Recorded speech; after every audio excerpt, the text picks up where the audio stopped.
Hello दोस्तों, सभी बच्चे आज के प्रैक्टिस सेट हमारा पहला है। इसमें सभी बच्चे उपस्थित हैं और ये क्लास 10 का चलेगा। जो भी बच्चे जुड़ रहे हैं ऑनलाइन जुड़िए और ऑफलाइन जो नहीं आ सकते हैं, ठीक है।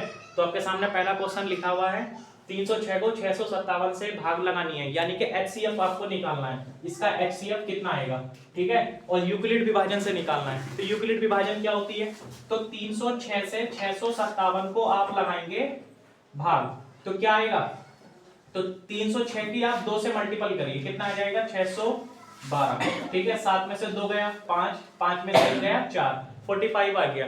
अब ये यूक्लिड विभाजन की पहली पहचान ये होती है कि जो यहाँ शेषफल बचेगा उसको आप भाग लगानी पड़ेगी, जिससे आपने यहाँ भाग करी थी। 306 आपका यहाँ आ जाएगा, तो आप देखेंगे 45 से 6 बार चला जाएगा, कितनी बार, 270 बार, ठीक है। 6 की जगह 6, 10 में से 7 गया 3, क्योंकि इधर से नहीं लेगा, तो कितना बचा 3, ठीक है। अब आप देखेंगे यहाँ 6 के 6 आ गया, यहाँ 10 बचा, 10 में 7 गया 3, तो 36 से आप 45 को भाग लगा सकते हैं। अब लगानी पड़ेगी क्योंकि शेषफल से भाग लगाते हैं। 45 से आप यहाँ सोल्व करेंगे, 36 दूनी 72 होते हैं, 36 ही कम 36, तो 5 में से 6 जाएगा नहीं, 15 में से 6 जाएंगे, कितने बचेंगे 9, तो यहाँ बचेगा 9, तो 36 यहाँ आप ऐसे उतार दीजिए फिर से, तो 36 आपने यहाँ उतार दिया, तो 9 चौके 36। आप जो है लास्ट में यूक्लिड विभाजन ये कहता है कि आप जिस संख्या से भाग करने के बाद आपको शेषफल 0 मिल जाता है, तो वही संख्या आपकी क्या कहलाती है, HCF। क्लियर, ये आपका पहला क्वेश्चन था। तो आपने ये खुद से प्रैक्टिस करनी है, फिर ये जांचना है कि आपका आंसर किसका है। तो HCF यूक्लिड विभाजन से बोर्ड में ध्यान रखिए, 2 तरीके से पूछेगा आपसे क्वेश्चन। एक तो अविभाज्य गुणनखंड से पूछता, देखिए क्लास ऑफलाइन और ऑनलाइन दोनों चल रही है, हमारे सामने ऑफलाइन बच्चे भी बैठे हैं, ठीक है। तो ध्यान देखो इस बात का, बोर्ड में 2 तरीके से पूछेगा तुमसे, एक तो यूक्लिड विभाजन से ही पूछ सकता है और दूसरा अविभाज्य गुणनखंड से ही पूछ लेगा। तो बच्चे क्या काम करते हैं, अविभाज्य गुणनखंड से सोल्व करने की कोशिश करते हैं, तो तुम्हें जो है यूक्लिड विभाजन से पूछेगा, तो इस तरीके से सोल्व करना है क्वेश्चन को, ठीक है। जो शेषफल बचता चला जाएगा उससे भाग लगाओ, जो शेषफल बचेगा फिर उसी को उससे भाग लगाओ, जो शेषफल बच गया फिर उससे उसको भाग लगाओ। जब तक करते रहो जब तक शेषफल शून्य प्राप्त ना हो जाए, और जिस संख्या से शेषफल शून्य मिल जाएगा तो वही तुम्हारा लास्ट में एचसीएफ होगा, ठीक है। वही संख्या से क्या होगा। अब हमारा जो नेक्स्ट क्वेश्चन है बच्चों, लिखो सभी, किसी एपी का यानी कि एपी लिखनी है आपको, एपी 3,7,11 डैश डैश डैश, मैं भी लिख देता हूं, 3, 7, 11 डैश डैश डैश का 10वां पद निकालो। यानी कि ये पूछ रहा है कोई एपी है और वो 3 से स्टार्ट होती है और 11 पे आपको 3 नंबर पता चले हैं, इसका 10वां पद क्या होगा। तो ये आप याद करो, 2 मिनट का टाइम आपके पास है, प्रैक्टिस सेट है, करो फटाफट। हुआ, देखो 2 मिनट सभी बच्चों के समाप्त हो चुके हैं, ठीक है। अब इसे सोल्व करेंगे, जरा ध्यान से देखो। जब भी तुम्हारे सामने कोई एपी आती है तो उस एपी का जो सबसे पहला वाला पद होता है उसे आप ए मानो। ए को बोलते हैं प्रथम पद, क्या कहते हैं, प्रथम पद। ए का मान है यहाँ 7, और डी का मान जो आप निकालते हो लास्ट वाले में से पहले वाले को, यानी कि क्या हो जाएगा, डी का मान कैसे निकालोगे, 7 में से 3 याद करो, ए का मान हो जाएगा 3, क्योंकि पहला पद क्या है 3 है, ठीक है। 7 में से 3 जाएगा, कितना आ जाएगा 4। आपने A2 में से A1 को घटाना है, ये पहला पद है A1, ये दूसरा पद है A2, ये तीसरा पद है A3, ऐसे करके आपको 10वां पद निकालना है, ठीक, क्लियर।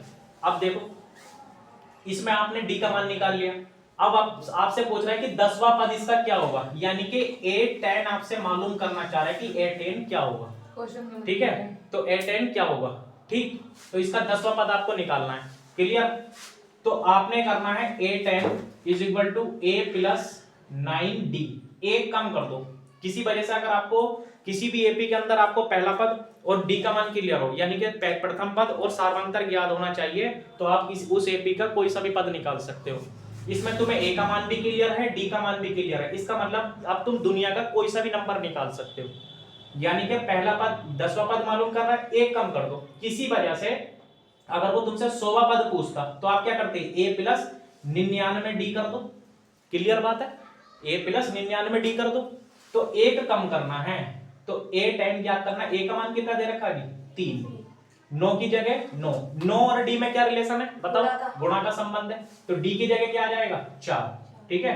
अब बोर्ड मास के नियम के अनुसार पहले क्या हो जाएगी गुणा, 9 चौके 36 और प्लस के 3, 36 और 3 कितने हो जाएंगे 39। इस एपी का 10वां जो आंसर है यानी कि जो 10वां पद है वो 39 है।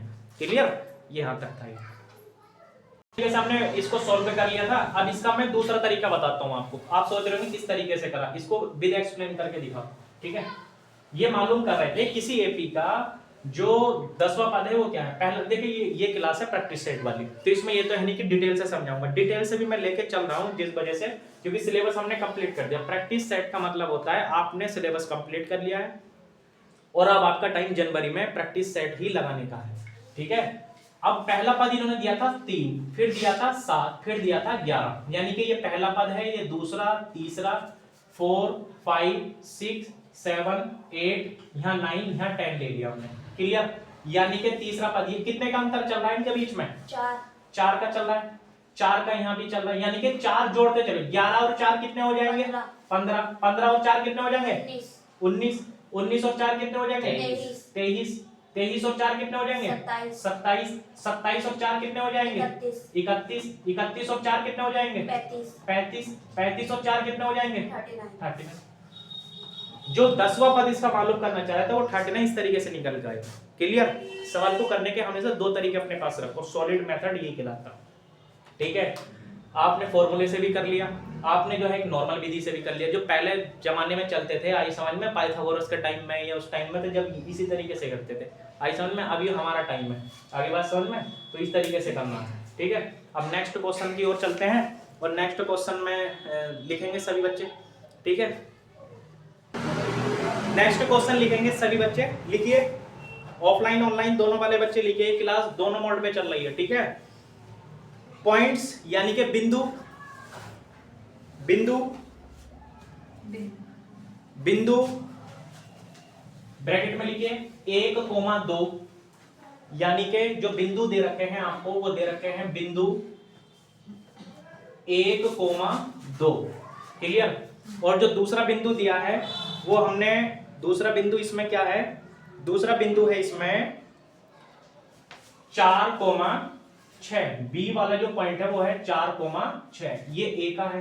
क्लियर, 2 बिंदु आपको दिए हैं और पूछ रहा है इसके बीच की दूरी बताओ क्या होगी, ठीक है। तो आपने सिलेबस में पढ़ा भी होगा, हमने यहाँ पढ़ाया भी था, ठीक है। तो बच्चे इसको लगातार प्रयास करेंगे, 2 मिनट का टाइम आपके पास, इसे निकाल के दिखाइए दूरी सूत्र को। देखो सभी बच्चों का हो चुका है, ठीक है। जिनका आंसर आ गए वो भी रुक जाओ, जिनके नहीं वो भी रुक जाओ, ठीक है। इन्होंने इनके बीच की दूरी पूछी है। आप 7वें चैप्टर में देखेंगे कि दूरी सूत्र का एक फॉर्मूला होता था बेटा, क्या होता था, x2 माइनस x1 का whole square plus y2 minus y1 का होल स्क्वायर, और ऊपर इसके लग जाता था क्या अंडर रूट, ठीक है। ये दूरी सूत्र का फॉर्मूला होता था। क्लियर, यहां तक की बात सबको क्लियर हो गई। अब हमने ये छांटना है कि जो हमें बिंदु दिए हैं इसमें कौन x है कौन y है। तो पहले बताओ क्या आता है, x आता है या y? x आता है, तो पहले लिख देंगे x, यहाँ लिख देंगे y। हमें नहीं पता कि 1 भी कौन है 2 भी कौन है, सीधे यहाँ लिख दो x, यहाँ लिख दो y, यहाँ लिख दो x और यहाँ भी y, ठीक है। जितना इन्हें दिया जितना इन्हें दिया, मान लो किसी के 2 5, तो इन्हें तुमने एक रसगुल्ला दे दिया उन्हें ना दिया ना तो वो बुरा मान जाएंगे, इसलिए जितना यहाँ उतना वहां। अब ध्यान रखो, एक बात याद रखो, इस वाले में भी तुमने 1 1 और यहाँ भी तुमने दे दिया 2 2, अब हो जाएगा झगड़ा, जब भी तो यहाँ माइनस लगे हैं कि भैया हम तो सर इतना हो रहा है, तो ठीक है। अब इस तरीके से करना है तुम्हें। अब जो यहाँ तुमने मान रखे हैं सीधे बस अब देख के कॉपी पेस्ट करना है। x2 की जगह x2 का मान कितना है जी 4, x1 का कितना है जी 1 और इसके ऊपर लगा दो स्क्वायर, ठीक है। y2 का कितना है 6, y1 का कितना है 2 और इसके ऊपर स्क्वायर और यहाँ लगा दिया। अब कुछ बचा है बोर्ड मास, 4 में से 1 गया 5, ये 3 का स्क्वायर, ठीक है। चेक करते रहेंगे बीच बीच में, 6 में से 2 गया 4 पे स्क्वायर लगा दिया। अब तो क्लास मेरे हिसाब से नर्सरी का काम चल रहा है आपके। 3 का स्क्वायर बताइए क्या होता है 9 और 4 का स्क्वायर होता है 16, इस पे भी अभी चलेगा अंडर रूट। 16 और 9 कितने हो जाएंगे 25 और 25 किसका अंडर रूट है 5 का। इसका मतलब इनके बीच की दूरी कितनी है 5, क्यों? क्योंकि तुमने एक रसगुल्ला दूसरे को 2 रसगुल्ले, ये सिर्फ समझाने के लिए था। आई समझ में किसी की भावनाओं को ठेस पहुंची हो तो यहाँ सिर्फ इसे दे देंगे 1 1, यहाँ दे देंगे 2 2। देखिए मेरा काम समझाने का है जिससे कि आपका माइंड में उतर जाए, जबकि सिलेबस वाली क्लास नहीं थी, उसमें और डिटेल से समझाते। प्रयास ये करा जा रहा है कि आप प्रैक्टिस सेट में भी अच्छे तरीके से अचीव कर लें, ठीक है। जिन बच्चों ने नहीं करा उतार लीजिए, और जिनका आंसर सही आया वो अपने मार्क्स देते चले जाइए इसे, ठीक है। अपने आपको प्लस पॉइंट देते चले जाना है हर क्वेश्चन पे। जिनके क्वेश्चन गलत आ रहे हैं वो माइनस दीजिए। आज आपका पहला प्रैक्टिस सेट था हमारा ऑनलाइन, और ऑफलाइन में तो हमारे काफी प्रैक्टिस सेट हो चुके हैं, लगभग हमने 30 से 40 प्रैक्टिस सेट करा चुके हैं अब तक, ठीक है। अगले क्वेश्चन की ओर बढ़ेंगे। सभी बच्चे अगला क्वेश्चन लिखेंगे और उसका आंसर करेंगे। सिर्फ 2 मिनट का आपको टाइम दिया जाएगा। बोर्ड में तो वैसे आपको 3 से 4 मिनट का टाइम मिलेगा एक क्वेश्चन को सोल्व करने का। लिखिए अगला क्वेश्चन है sin 30 डिग्री, ठीक है। और उसके बाद इन्होंने दिया है cos 60 डिग्री प्लस उसके बाद में इन्होंने दिया है प्लस cos 30 डिग्री, ठीक है। और फिर उसके बाद दिया है sin 60 डिग्री, ठीक है। cos 30 degree in sin 30 cos 60 plus cos 30 sin 60। आपने इसका मान सोल्व करना है, ठीक है। सारणी याद करिए किस तरीके से आपको कराई गई थी। 2 मिनट का टाइम आपके लिए दे रहे हैं, सोल्व करके दिखाइए जिन बच्चों से होता है। जिससे नहीं होता फिर उसके लिए तो हम यहाँ खड़े हैं, ठीक है। तो आपने इसे सोल्व करना है, करो फटाफट।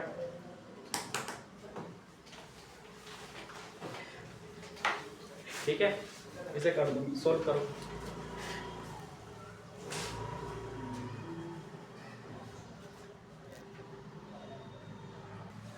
ठीक है, अब 2 मिनट का टाइम सबका क्लियर हो चुका है। देखो अब सबसे पहले sin 30 का मान कितना होता है जी? sin 30 का मान 1/2 यानी कि 1/2। जब इनके बीच में कोई रिलेशन नहीं है तो कौन सा रिलेशन होगा? गुणा का। cos 60 का मान कितना होता है? 1/2। cos 60 का मान भी होता है 1/2, प्लस की जगह प्लस। cos 30 का मान कितना होता है? √3/2। और sin 60 का मान भी कितना होता है? √3/2। इस तरीके के सवाल बोर्ड में पूछ लिए जाते हैं। अब एक बात बताइए, गुणा का चिन्ह है, एक ही कम एक, 2 दूनी 4 हो जाएगा, प्लस की जगह प्लस। अंडर रूट्स की गुणा अंडर रूट से होती है तो खत्म, ठीक है, 3 आ जाएगा, और 2 दूनी 4, ठीक है। अब कैसे करना है? जब हर समान होते हैं तो ऊपर की संख्या चिन्ह के अनुसार जोड़ दो या घटा दो। आगे बात समझ में, पुराने मेथड में मत जाओ कि हमने नीचे संख्या आ गई तो हमें एलसीएम लेके खत्म करना। टाइम वेस्ट मत करो। बोर्ड में एक सवाल के लिए बहुत कीमती समय होता है। जब हर समान हो तो उसे सेम ऐसे लिख दो, ऊपर की संख्या चिन्ह के अनुसार जोड़ दो या घटा दो। क्या हो रहा है यहाँ? जोड़ रहा है। तो 3 और 1 4 ही कम 4, और यहाँ कितना आंसर आ गया? 1। यानी कि sin 30 cos 60 प्लस cos 30 और sin 60 का मान होता है 1। इसका राइट आंसर होगा। उतार लो।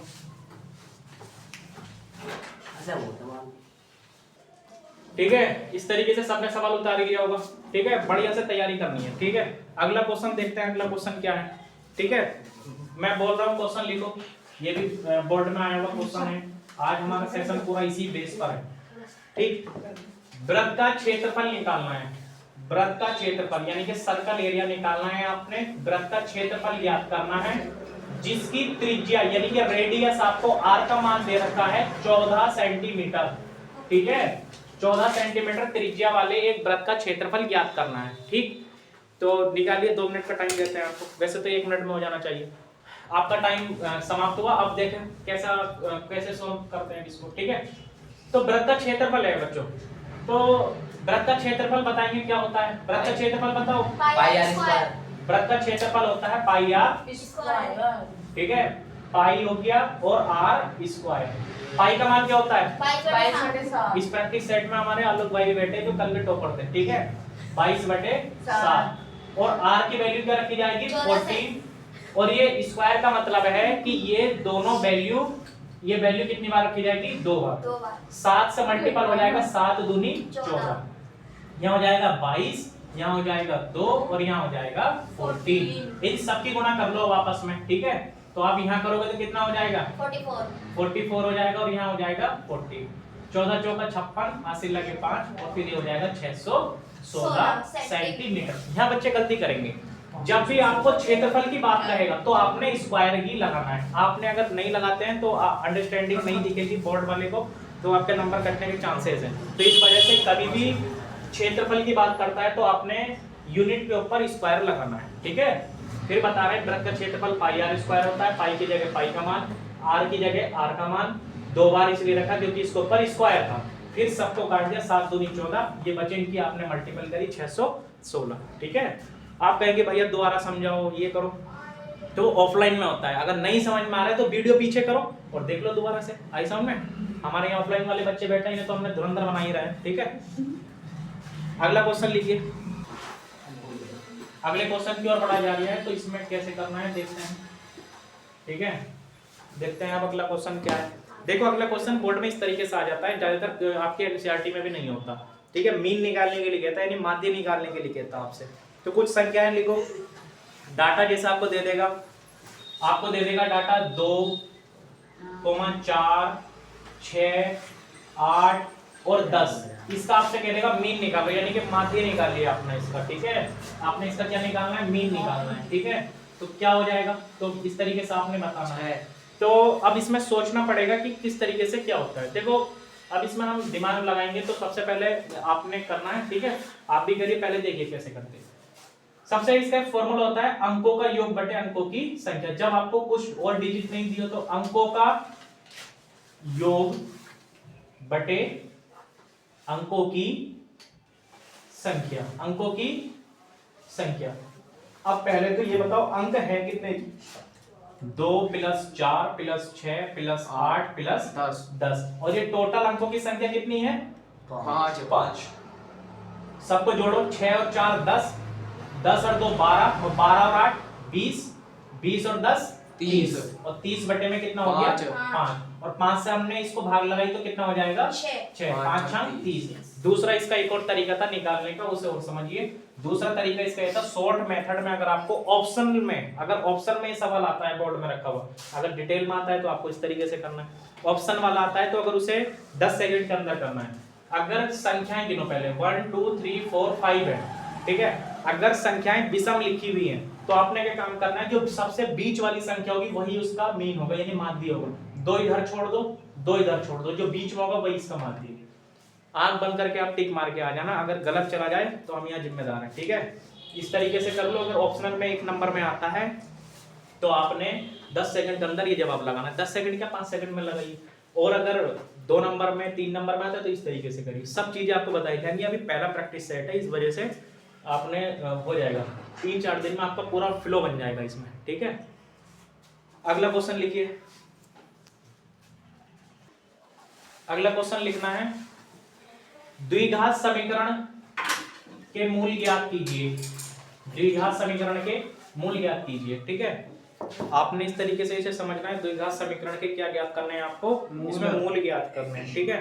वो द्विघात समीकरण है क्या भैया, तो x² प्लस के 7x और प्लस के 10 इज इक्वल टू 0। ये आपके सामने एक द्विघात समीकरण लिखी हुई है, ठीक है, क्वाड्रेटिक इक्वेशन। तो आपने इसका एक निकाला, सॉरी यहाँ पर माइनस आएगा, ठीक है, माइनस के 7x, ठीक है। इसके आपने सॉल्व करना है, 2 मिनट का टाइम है, सॉल्व करके दिखाइए।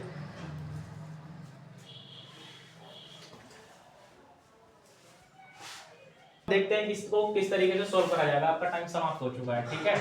अब इसे सॉल्व करके देखते हैं, ठीक। देखो जब भी द्विघात समीकरण आ गई तो आपके सामने 2 ऑप्शन है, या तो फॉर्मूले से कर लो, वरना जो मैं ट्रिक बता रहा हूं उससे ट्रिक से कर लोगे तो आपका बहुत फायदा हो जाएगा इसमें। सबसे पहले आप ये देखो कि ये सभी क्रम है या ax² + bx + c का मान रखे हो, यानी a का मान, b का मान, c का मान। क्लियर है। तो अब हमने क्या काम करना है, a वाली वैल्यू को c वाली वैल्यू से गुणा करनी है। a की वैल्यू कुछ नहीं है, यानी 1 है, और यहाँ 10 है, 10 ही कम 10, यानी कि 2 संख्याओं की गुणा करने के बाद आ रहा है 10, तो वो अभी हमें पता नहीं क्या है, प्लस का 10 आ रहा है। और उन्हीं संख्याओं को जोड़ो या घटाओ, आना चाहिए माइनस का 7। तो ये भी बड़ी संख्या को माइनस दे दो।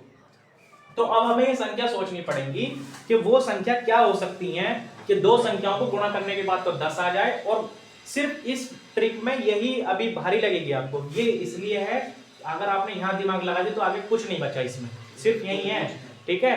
बताओ भाई, कौन बताएगा कि इसमें क्या है, क्या करा आपने? 2 into 5। अगर यहाँ आप रखते हो 2 into 5 रखते हो तो 2 पंजे 10 तो ठीक बैठ रहा है, मगर आप यहाँ देखोगे 2 और यहाँ 5 रखोगे तो 2 में से 5 जाएगा तो कितना बचेगा? 3 बचेगा। तो फिर आपने क्या करना पड़ेगा? यहाँ भी -2 और यहाँ भी माइनस, तो माइनस माइनस प्लस, 2 पंजे 10, ठीक है। अब यहाँ भी -2 माइनस माइनस प्लस, 5 और 2 7, बड़ी संख्या को क्या देना पड़ेगा? माइनस का चिन्ह। जो भी चिन्ह होगा बड़ी संख्या का उसी का चिन्ह उसे दे देते हैं, यानी कि ये हमारा फिट बैठ गया। अब इन्हें उठा के यहाँ रख दो। क्या है ये संख्या? इसकी जगह रखेंगे माइनस के 2x और माइनस के 5x और प्लस के 10 और बराबर है 0। बराबर क्या है? 0। और यहाँ हो जाएगा x²। अब कुछ नहीं करना, नेक्स्ट स्टेप आपको ये करना, इसकी जगह ये आ गया। अब इसको ब्रैकेट में बंद कर दो। ब्रैकेट में बंद करने के बाद में आपने अगला स्टेप ये करना है कि इसमें से कॉमन छांटो। अब दोनों तरफ कॉमन कौन है? जैसे आप देखते होंगे खिलाड़ी खेलते हैं, लड़के पाकिस्तान खेलती है, लड़के क्रिकेट खेलेंगे तो उसमें कॉमन छांटते। तो दोनों तरफ पालियों में कौन खेल लिया? x। इसे बाहर करो पहले, ठीक है, क्योंकि जो दोनों तरफ पाले में खेलता है वही तो इधर से उधर करेगा, उसी बाहर कर दो। आपने इसे बाहर कर दिया तो 1x इसका बाहर आ गया, 2 थे तो कितना बचेगा? 1x। तो बताओ भाई अर्चना कैसे बैठी हो नीचे, ठीक है। और यहाँ माइनस 1x से बाहर आ गया तो यहाँ कितना बचेगा? 1x, यहाँ बचेगा केवल 2, माइनस की जगह माइनस। अब बताओ ये दोनों तरफ कौन खेल लिया? 5, ठीक है। एक बात याद रखना, देखो मैथ के सवाल से भी ये पता चलता है जो दोनों तरफ खेलता ना वो लास्ट में आके बाहर हो जाता। तो देखो दोनों तरफ ही खेल लिया था, ये एक तरफ नहीं था, तो बाहर हो गया 5।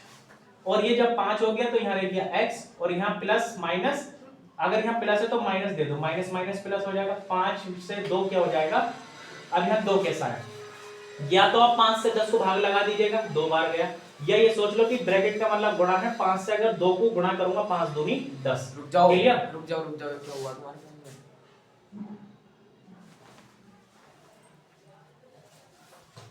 5 दूनी कितना हो जाएगा?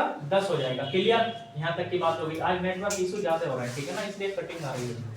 अब इसमें लास्ट पहचान ये करनी है कि अगर आपके ब्रैकेट सेम आते हैं, ब्रैकेट सेम आते हैं तो आपका क्वेश्चन सही हुआ है, और नहीं आ रहा है तो आपका क्वेश्चन गलत है। तो जो सेम आए हैं उनको 1 लिख लो, x - 2, और जो बच गए उन्हें ऐसे ही लिख दो x - के 5। अगर यहाँ x - 2 बराबर 0 है तो इधर माइनस में है तो उधर संख्या किस में चली जाएगी? प्लस में। और इधर ये माइनस में है तो ये भी किस में चला जाएगा? प्लस में। यानी कि जिसके मूल हैं शून्य है वो कितने निकलता है? 2 और 5। अब मेरा क्वेश्चन ये है कि बताइए दोनों में वैलिड कौन है? दोनों ही है। दोनों वैलिड है। अगर एक संख्या माइनस में आ जाती तो वो अनवैलिड हो जाएगी। याद रखना शून्य वही वैलिड होगा जो प्लस में होगा, ठीक है। या इसके दोनों ही शून्य वैलिड है, प्लस में है। 2b और 5b कितने बच्चे हैं जिनका आंसर यही आया था? ठीक है, लगभग सभी का यही है। ऑनलाइन में भी जिन बच्चों के आंसर सही आ रहे हैं तो वो कमेंट में जो है अपना लिखें कि हमारा सही था, जिनके गलत आ रहे हैं वो आगे प्रयास करो, ठीक है। इस तरीके से करिए, उतार लो इसे। अगला क्वेश्चन, जितना भी हमने प्रैक्टिस सेट 5 के क्वेश्चन कराए हैं इन्हें अच्छे से घर पे मेहनत करनी है, ठीक है। ये रोज चलेंगे प्रैक्टिस सेट आपके, ठीक है। और एक हमारा 6 तारीख पे है ना भी टेस्ट हमारा। हाँ। 6 तारीख में एक हमारा टेस्ट है और टेस्ट में 7 चैप्टर से लेकर और 14 यानी कि लास्ट तक आएगा। और लगभग इसे हम सोचेंगे कि 50 नंबर का इसे हम टेस्ट बना लें। देखते हैं इसमें भी कौन टॉपर रहेगा प्रैक्टिस सेट में। देखो प्रैक्टिस सेट का फिर बता रहा हूँ बच्चों, ये इसलिए बनाए जाते हैं कि आपने कितनी मेहनत करी है, ठीक है। अब इसमें जांचो आप, सिलेबस कंप्लीट हो चुके हैं आपके, ठीक है। नहीं हुए तो आप बहुत अभी गंभीर स्थिति में हैं, क्योंकि हमने तो अपने सेंटर पे सिलेबस कंप्लीट ही करा दिया। साइंस हमारी 3 महीने पहले खत्म हो चुकी है एसएसटी में, अब ये भी चल रही है। हमने कुछ हिंदी व्याकरण के भी दे दिए हैं बच्चों को, ठीक है। आपको एक सब्जेक्ट 20% देगा, तो अब सोचना आपका है कि किस तरीके से करोगे, ठीक है। तो अब बढ़िया से करो इसे, ठीक है। जो भी कंटेंट समझ में नहीं आता है कमेंट के माध्यम से बता सकते हो, हम पूरा प्रयास करेंगे।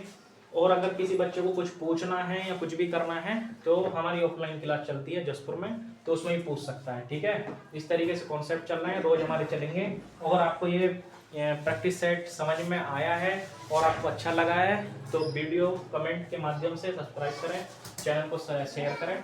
और आगे भी आने वाली वीडियो तभी आपको मिल पाएंगी जब आप इसमें सब्सक्राइब कर लेंगे चैनल को, ठीक है। तो बढ़िया से मेहनत करिए, लगन से करिए। आपके माँ बाप भी आपके प्रयास में है कि हमारा बच्चा किस दिन कामयाब हो गए, हमारा नाम रोशन करेगा। हाई स्कूल की एक क्लास यही ऐसी होती है जिसमें तुम्हारा नाम एक लिखित आ जाएगा। ऐसा में अभी तक तुम आम थे, अगर खास बनना चाहते हो तो हाई स्कूल में मेहनत कर दो, ठीक है। अखबार में भी तुम्हारा नाम होगा और स्कूल की तख्ती पर भी तुम्हारा नाम होगा। बढ़िया से मेहनत करो, जहां समझ में नहीं आता हम तुम्हारे साथ कंधे से कंधे मिलाकर खड़े हैं, ठीक है। तो जय हिंद, जय भारत।